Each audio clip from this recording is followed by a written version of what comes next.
Chapter 33. General Hascam trotted his horse along the front rank of his army, watching as the first skirmish party made their way back to his lines. He had lost perhaps 200 men, killed and wounded in that first encounter, he estimated, and perhaps half that number of horses. With an army of 6,000 combat troops, of course, the numbers in themselves weren't terribly significant. What was significant, however, was the behaviour of the Skandians. That first attack had been designed to reduce their numbers by several hundred, not his own.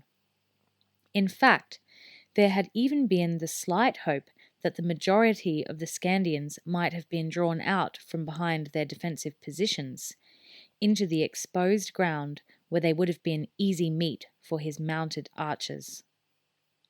He reined in as he came level with a group of his officers. Among them he recognized Colonel Binzak, head of intelligence. The colonel was looking decidedly uncomfortable, he saw. As well he might be. Hascam caught his eye now and jerked his head towards the Skandian defences. "That was not what I was led to expect," he said. His voice was deceptively mild. The colonel urged his own horse forward a few paces and saluted as he came level with his commander. "I don't know what happened, Shan Hascam," he replied. "Somehow they seem to see through the trap. It's not the way I expected them to react. It's—" He searched for the right words, finally saying weakly, "It's totally un-Skandian behaviour." Hascam nodded several times. He held in his anger with an effort. It was undignified for a Temujai commander to show emotion on the field of battle. "Does it occur to you, perhaps," he said eventually, when he was sure he could keep control of his voice, "that the Skandians may have someone with them who knows our way of fighting?" Binzak frowned as he turned this thought over. In truth, it hadn't occurred to him, but now that the Shan mentioned it, it seemed the logical conclusion, except for one factor. "It would be unlike the Skandians to give field command to a foreigner," he said thoughtfully. Hascam smiled at him, but it was a smile without the faintest touch of humour in it. "It was unlike them to break off their pursuit, form a shield wall, and then hit us with a surprise attack from the woods, too," he pointed out. The colonel said nothing to that. The truth of the statement was self-evident. "There have been reports," the Shan continued, "that a foreigner has been seen with the Skandians, one of those cursed Atabi." Atabi, literally meaning the green ones, was the Temujai term for rangers.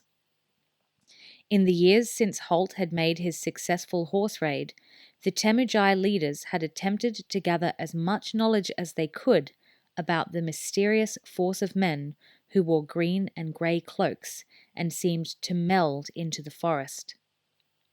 In the past few years, in preparation for this campaign, spies had even reached as far as Araluen itself, asking questions and seeking answers. They had learned little. The rangers guarded their secrets jealously, and the ordinary Araluens were reluctant to discuss the Ranger Corps with foreigners. There was a strong undercurrent of belief among Araluens that rangers dabbled in magic and the black arts. Nobody was too keen to discuss such matters. Now, at this mention of an Atabi among the enemy, Colonel Binzak shrugged. "They were rumours only, Shan," he protested. "None of my men could confirm the fact." The general's gaze locked on his. "I think we've just had it confirmed," he said, holding the colonel's eyes until the officer looked down and away. "Yes, Shan," he said bitterly. He knew his career was finished. Hascam now raised his voice, addressing the other officers gathered around and dismissing the matter of the failed intelligence colonel. "It might also explain why our own planned surprise attack from the ocean failed to materialize," he said, and there were a few assenting grunts. The plot with Slagor had also been hatched by Binzak. Now, it seemed, the 150 men who had embarked on the Skandian ships 4 days ago had simply vanished into thin air. The general came to a decision. "No more subterfuge. We've wasted enough time here. We've been delayed by 3 weeks already. Standard attack from now on. Rolling arrow storm until we create a weakness. Then we drive through their line." His commanders nodded their assent. He looked around them, seeing their determination, their grim confidence. The Temujai were about to do what they did best, using their mobility and the devastating force of their mounted archers to probe and weaken the enemy line. Then, when the moment was right, they would drive in with their sabres and lances and finish the job. There was no shouting of battle cries, no histrionics from these men. This was a normal day at work for them. "Give your orders," Hazkam told them. "Watch for my commands." He wheeled his horse, ready to ride back to the knoll where he had set up his command position. Already, signal flags were beginning to order the standard assault. A voice from behind made him pause. "General!" It was Binzak. He had forsaken the social honorific of Shan, Hazkam noticed, and addressed him by his military title. The general faced his disgraced intelligence colonel now, waiting for his next words. "Permission to ride with one of the Uhlans, sir," Binzak said, his head held high. Uhlan was the Temujai word for the formation of 60 riders that was the basic unit of the Temujai force. Hazkam considered the request. Normally, field-grade officers were kept out of the close contact part of battles. They had no need to prove their courage or dedication. The general finally nodded permission. "Granted," he said, and spurred his horse back to the command position. "Now what?" said Ragnak irritably, as he watched the Temujai cavalry forming into groups. Halt watched too, his eyes narrowed. "Now, I think, it's the end of the opening gambits. Now they're going to hit us in earnest." He pointed with his bow, sweeping it along the line of mounted horsemen facing them. "They'll fight in their Uhlans, 60 men in each unit, hitting us all along the line and wheeling away before we can respond. The idea is to pick off as many of our men with arrows before launching a concentrated attack at a selected spot." "Which is where?" Iraq asked. This tactical talk was making him increasingly irritable. All he wanted was a dozen or so Temujai within reach of his axe. Now it appeared he would have to continue waiting for that eventuality. Halt turned to the signaller with the horn. "Give the ready call for the archers," he said, and as the man blew a series of long, short notes, he replied to Iraq's question. "Wherever their general decides they've created a weakness in our line." "So, what do we do while we're waiting for him to make up his mind?" Ragnak asked irritably. Holt grinned to himself. Patience certainly wasn't high on the Skandian list of virtues, he thought. "We surprise them with our own archers," he said, "and we try to kill as many of them as we can before they become used to the fact that somebody's shooting back at them." All of Will's 100 archers heard the horn signal, and there was an instant stirring among them. He held up a hand to calm them. "Stay down," he called. He took his time and was pleased that his voice didn't crack. Maybe that was the answer for the future, he thought. He climbed up on the raised step that had been built into his command position. Horace, his shield ready, stood beside him. The wicker breastworks still concealed the archers, but, when the time came, they would be pushed aside and the shield bearers would have the responsibility for protecting them from the answering storm of arrows that the Temujai would send their way.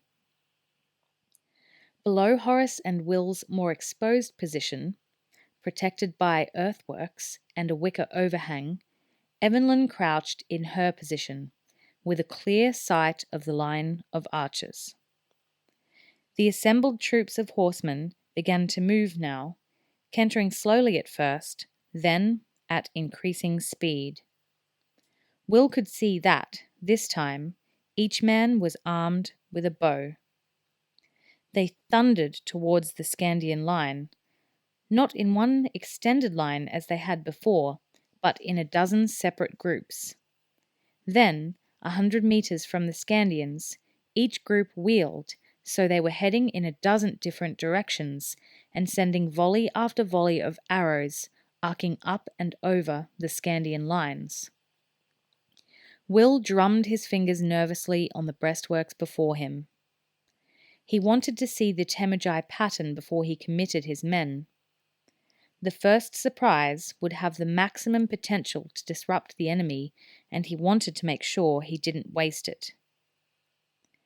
Now there was a continuous rattle as the raised Skandian shields caught the majority of the arrows that the Temujai were pouring in. But not all.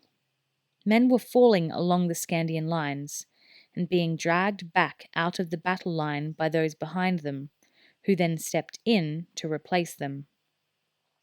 Now the second and third ranks of Skandians held their shields high to protect them against plunging fire, while the front rank presented their shields to the more direct frontal fire. It was an effective ploy, but it left the men blinded to the approach of the Temujai. Now, as Will watched, one group of 60 quickly slung their bows, drew sabres, and darted into the Skandian line in a slashing attack, killing a dozen men before the Skandians even realized they were there. As the Skandians reformed and moved to counterattack, the Temujai withdrew rapidly, and another Ulan, waiting for this exact opportunity, poured a deadly hail of arrows into the disrupted shield wall. "We'd better do something," Horace muttered. Will held his hand up for silence. The seemingly random movements of the Temujai Ulans actually had a complex pattern to them, and, now he had seen it, he could predict their movements. The horsemen were wheeling again, galloping away from the Skandian line and back to reform. Behind them, more than 50 Skandians lay dead, victims of either the arrows or the slashing Temujai sabres. Half a dozen Temujai bodies lay around the breastworks where the Ulans had made their lightning attack. The Temujai riders were back in their own lines now. They would rest their horses, letting them recover their wind, while another 10 Ulans took up the attack. It would be the same pattern, forcing the Skandians to cover up behind their shields, then attacking with sabres when they were blinded, and, finally, pouring in volley after volley of arrows as their own men withdrew, leaving a gap in the shield wall. It was simple, it was effective, and there was a deadly inevitability about it. Now the Ulans began their wheeling, galloping dance once again. Will fixed his attention on a troop at the middle of the line, knowing that it would curve and turn and eventually come at them on a diagonal. He muttered to Horace, "Get those breastworks down." He heard the muscular apprentice bellow, "Shields! Uncover!" The shield bearers rushed to shove the wicker walls down, leaving the archers behind a waist-high earth berm and with a clear field. "Ready!" called Evanlyn, indicating that each man in the line of archers had an arrow knocked to the string. Then, It was up to Will. "Half left," he called, and the archers all turned to the same direction. "Position 2!" 100 arms raised to the same angle, as Will watched the approaching group of riders, seeing in his mind's eye the galloping Temujai and the flight of arrows converging to meet at the same point in time and space. "Down a half! Draw!" The elevation corrected, and 100 arrows came back to a full draw. He paused, counted to 3 to make sure he wasn't too soon, then yelled, "Shoot!" The slithering, hissing sound told him that the arrows were on their way. Already the archers were reaching for their next shafts. Horace, about to call for the shield bearers, waited. They were under no direct attack at the moment, and there was no need to disrupt the sequence of shooting and reloading at this stage. Then the first volley struck home. Maybe it was luck. Maybe it was the result of the weeks of practice, hour after hour. But Will had directed that first volley almost perfectly. 100 shafts arced down to meet the galloping Ulan, and at least 20 of them found targets.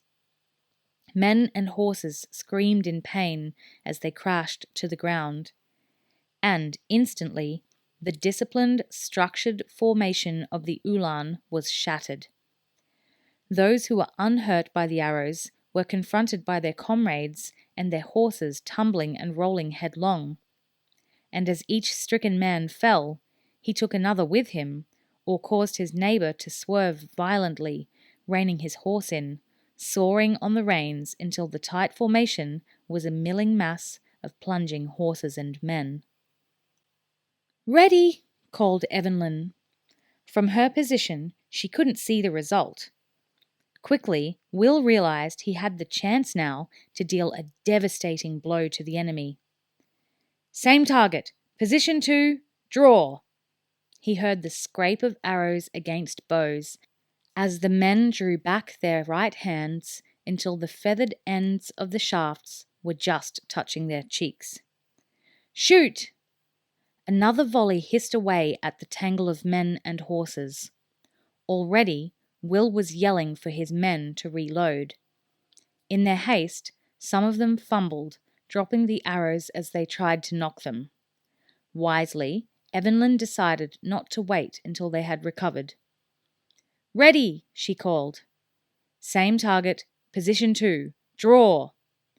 They had the range and the direction now, and the Temujai troop was stalled, caught in the one spot, losing their most valuable protection, their mobility. "Shoot!" yelled Will, not caring that his voice cracked with excitement, and a third volley was on its way. "Shields!" bellowed Horace, shoving his own shield forward to cover himself and his friend. He had seen that some of the other Ulans had finally noticed what was happening and were riding to return fire. A few seconds later, he felt the drumming of arrows against the shield, heard the rattle as they struck other shields along the line of archers.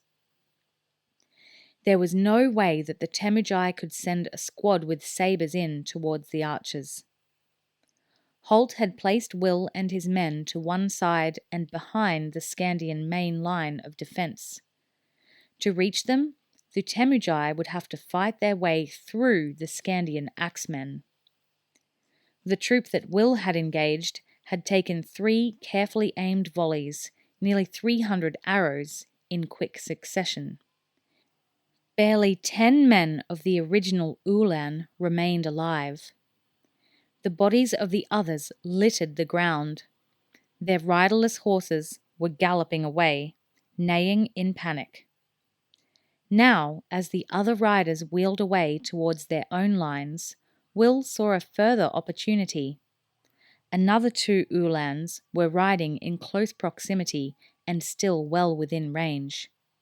"Shields down," he said to Horace, and the warrior passed the message along. "Target, right front and a half. Position 3. Draw!" Again, he made himself wait to be sure. Shoot! The arrows, dark against the clean blue of the sky, arced after the withdrawing cavalry. Shields! Horace called, as the arrows struck home and another dozen or so Temujai tumbled from their saddles. Behind the shelter of the big rectangular shield, he and Will exchanged grins. I think that went rather well, said the apprentice ranger. I think it went rather well indeed, the apprentice warrior agreed with him. Ready, called Evanlyn once more, her gaze fixed on the archers as they fitted arrows to their bowstrings. The call reminded Will, a little belatedly, that she had no way of knowing how successful their first action had been. Stand down, Will called. There was no point keeping the men tensed up while the Temujai were reforming. He gestured to Evanlyn. Come on up and see the results, he told her.